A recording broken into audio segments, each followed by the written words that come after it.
लगता है कि कैबिनेट हमको छोड़ना पड़ेगा।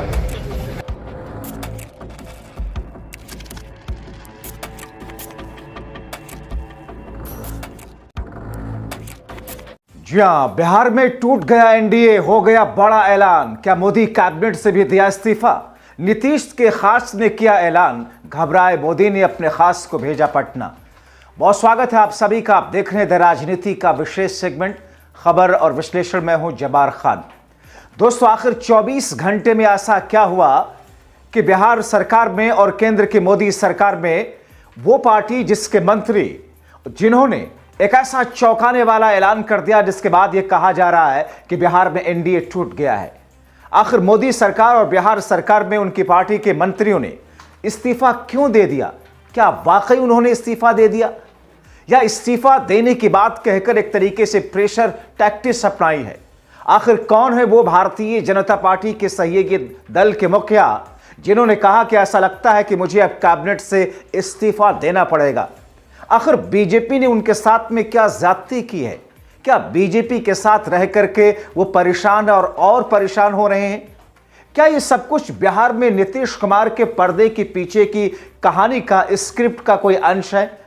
आखिर नीतीश कुमार के ऊपर इन तमाम चीजों को लेकर के क्यों सवाल उठाए जा रहे हैं और क्यों उंगलियां उठाई जा रही कि नीतीश के इशारे पर एनडीए टूट रहा बिहार में? आपको विस्तार से समझाएंगे दोस्तों, क्योंकि बिहार में मोदी सरकार के मंत्री जो कि बीजेपी के सहयोगी दल पार्टी के मुखिया हैं, जिन्होंने सीधे लफ्जों में कहा कि लगता है कि कैबिनेट से इस्तीफा देना पड़ेगा, हम अब बिहार में उनको औकात दिखाएंगे। लगातार एक के बाद एक 2-3 बयान ऐसे सामने आए जिसके बाद यह कहा जाने लगा कि बिहार में एनडीए टूट गया। दरअसल दोस्तों, बिहार के मुंगेर में हिंदुस्तानी अवाम मोर्चा ये वो पार्टी है जो कि मोदी सरकार में केंद्र में शामिल है, मंत्री भी हैं इसके मुखिया, और बिहार सरकार में भी शामिल है। ये पार्टी एनडीए के एक मजबूत सहयोगी के तौर पर मानी जाती है, हिंदुस्तानी अवाम मोर्चा, जिसके अध्यक्ष हैं जीतन राम मांझी, जो कि बिहार के पूर्व मुख्यमंत्री भी हैं। दरअसल बिहार का मुंगेर, जहां पर जीतन राम मांझी ने एक बयान देकर के सबको चौंका दिया। दरअसल मुंगेर में हिंदुस्तान अवाम मोर्चा के जिला स्तरीय कार्यकर्ता सम्मेलन में जो कुछ हुआ उससे पूरे देश में हंगामा मच गया। मुंगेर में जीतन राम मांझी की पार्टी का कार्यक्रम था जिसमें हिंदुस्तानी अवाम मोर्चा और उसके संस्थापक केंद्रीय मंत्री जीतन राम मांझी और बिहार सरकार में मंत्री और हम के राष्ट्रीय अध्यक्ष डॉक्टर संतोष कुमार सुमन मांझी, सारे के सारे लोग वहां पर, पदाधिकारी वहां पर मौजूद थे।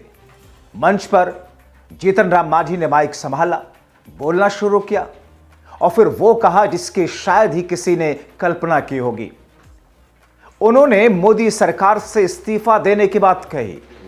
वो कहते हैं कि हमारी बातें सुनी नहीं जा रही, हमारी बातें, हमारी शर्तें मानी नहीं जा रही, लगता है कैबिनेट से इस्तीफा देना ही पड़ेगा।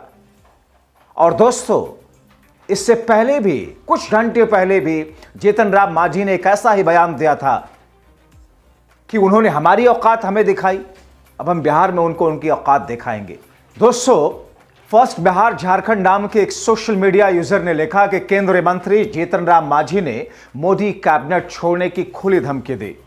एनडीए में चिराग पासवान को ज्यादा महत्व दिए जाने और अपनी पार्टी की उपेक्षा से नाराज मांझी बिहार विधानसभा चुनाव से पहले एनडीए में भारी घमासान लिखते हैं।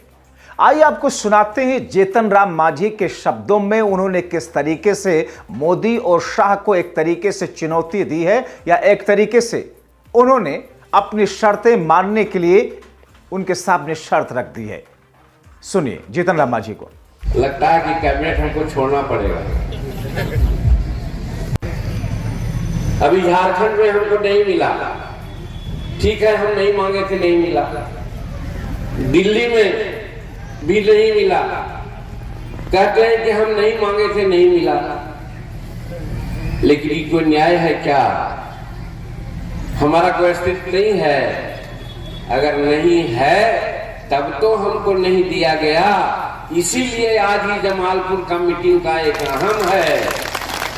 देखें एनडीए के लोग, कल हम धनगाई में थे, इंटीरियर इलाका में इसी तरह की इतनी भीड़ थी।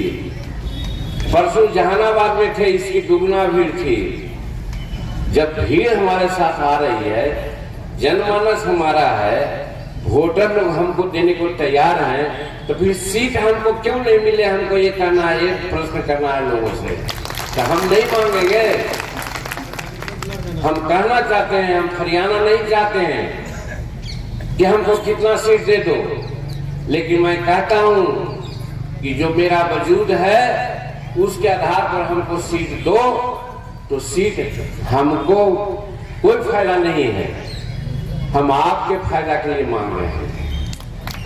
आपके फायदा के लिए बात हमारे आगे बढ़ती है। लगता है कि कैबिनेट हमको छोड़ना पड़ेगा। दोस्तों, केंद्रीय मंत्री जीतन राम मांझी साफ तौर पर कहते हैं कि वो अपना हक एनडीए से नहीं मांगेंगे तो किससे मांगेंगे? अगर वो अपने हक की रोटी मांग रहे हैं तो उसमें गलत क्या है?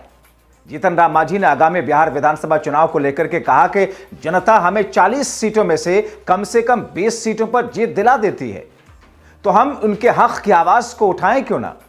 मांझी कहते हैं कि वो अपने मुख्यमंत्री शासनकाल के दौरान जितनी भी योजनाओं को शुरू उन्होंने किया था उसे लागू भी करेंगे। यानी कि मांझी आने वाले वक्त के लिए कुछ बड़े सपने देख रहे हैं। वो उम्मीद कर रहे हैं कि 35 से 40 सीटें एनडीए उनको बिहार में दे, जो कि दोस्तों फिलहाल असंभव है। भारतीय जनता पार्टी जीतन राम मांझी के लिए इतनी सीटें छोड़ने वाली नहीं, क्योंकि नीतीश कुमार पहले ही से कह रहे हैं कि साहब 122 से 25 सीटों के आसपास मुझे चाहिए, और अपने कोटे से आप दीजिए मांझी को, आप दीजिए उपेंद्र कुशवाहा को, आप दीजिए चिराग पासवान को।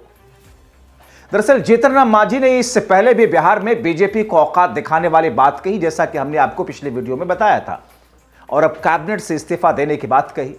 उनके इस बयान के बाद से बिहार से लेकर के दिल्ली तक हलचल बढ़ी हुई है।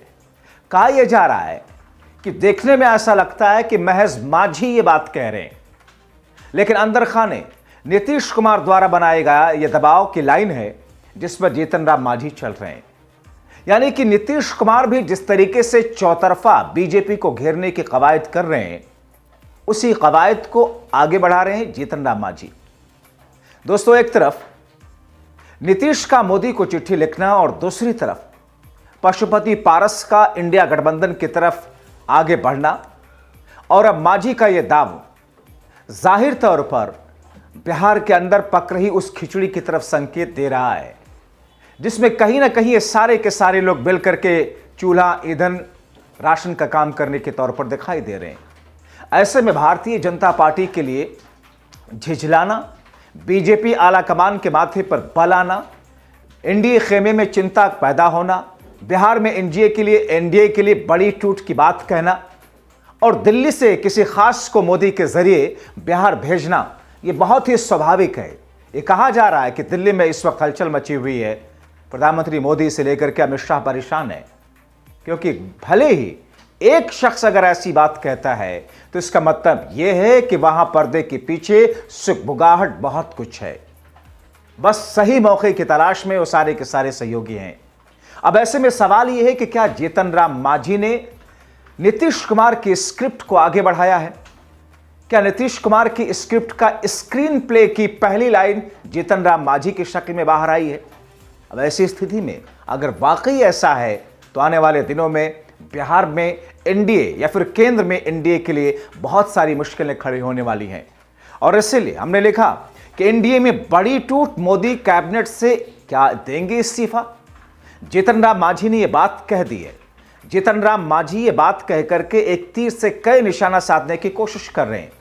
क्या एक वाटर टेस्टिंग है नीतीश कुमार की कि अगर मांझी ऐसा कह करके दबाव डालने की कोशिश करते हैं, या तो बीजेपी उसे खारिज करेगी या उसे मानेगी भी तो किस स्तर तक मान सकती है भारतीय जनता पार्टी?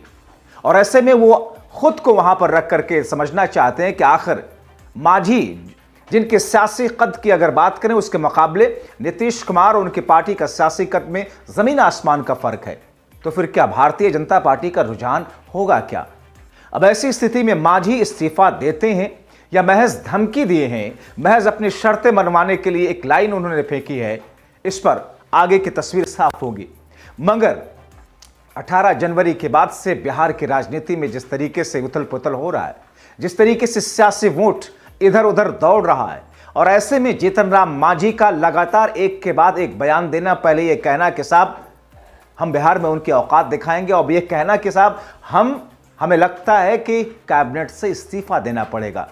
पर्दे के पीछे इसकी बहुत सारे तार जुड़े हुए हैं। फिलहाल इंतजार करते हैं कि आगे होता क्या है। जीतन राम मांझी क्या वाकई इस्तीफा देते हैं अगर उनकी शर्तें नहीं मानी जाती है, या फिर आने वाले दिनों में कुछ इससे भी इतर कोई बड़ी तस्वीर देखने को मिल सकती है। फिलहाल अभी के लिए इस वीडियो में इतना ही। आपको ये वीडियो कैसी लगी, आप अपनी राय कमेंट बॉक्स में ज़रूर लिखें। आप लाखों दर्शक जो हमें देखते और सराहते हैं, आपसे अपील कि आप हमारे व्हाट्सएप चैनल और इस चैनल के ज्वाइन करने के साथ साथ में बेल आइकॉन ज़रूर दबाएं। जो नए हैं वो सब्सक्राइब ज़रूर करें। आप इसे ज़्यादा से ज़्यादा लाइक करें, शेयर करें, ताकि ये खबरें आपके अपनों तक भी पहुंच सके। बहुत शुक्रिया।